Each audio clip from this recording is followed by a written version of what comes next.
Hello everyone. So I'm back with another fun activity. So here I have taken a candle and I fixed it in sand so that it does not fall. You can also stick it on a plate or a bowl, but I find that sand is much more safer just in case it falls down also.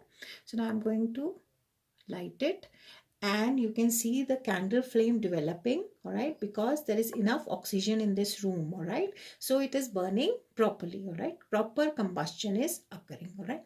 So I'm just letting it heat up. So if you will observe carefully here down below, you will see liquid wax. Is it okay? Because now the temperature has risen and it is going to,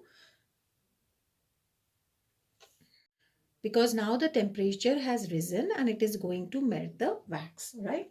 So now I am going to extinguish it and you must observe the vapors, okay? So I hope you can see the vapors flying up into the air. Let's do it once more. There, I'm going to light it up, extinguish it. So there are flames. See, you can see the vapors moving up. Again, let's do it. So the vapors are there. Now what I'm going to do is I'm going to bring the candle near it, burn it properly and extinguish it. And then you will see that I'm not going to bring the burning candle near the wick. I'm going to use the wax vapors to burn it. Is it okay? Because the wax vapors, they are also rising from within the candle. So they are moving up and they have the right temperature at that point of time. So I don't have to bring this burning candle near the wick. I'm going to use it by burning the wax vapor. So let's see how it happens. See?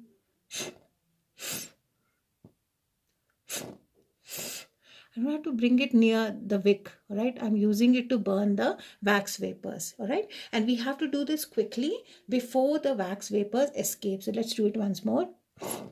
There it goes, and there. Once more, here. This. All right. So what is happening is the wax vapors are catching fire. Okay. So let's try it with another candle. So what I'm going to do is I'm going to bring up another candle near it. All right. All right. Now I'm going to focus on extinguishing one of the candle flames. Okay. So I think I should first adjust it properly. So there it is. All right. Let's see.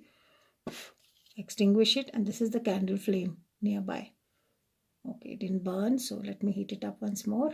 All right, there it goes.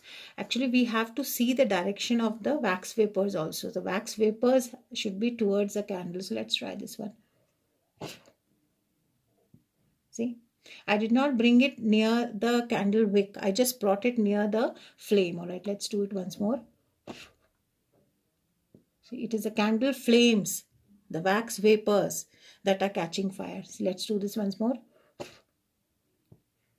All right, so what is happening is you can continuously have this candle burning even if you don't bring the heat near the wick. What are you going to do? You are going to bring the heat near the wax vapors which are evaporating, which are going to catch fire, and then the candle will light up again. So let's just do it once more. See, so it looks like as if the candle flame is jumping from one candle to the other. All right. So you can try to do this activity at home, but just be careful because we are right now playing with fire. So you should do it in the presence of an adult. And if you like this, please like and subscribe. Thank you so much.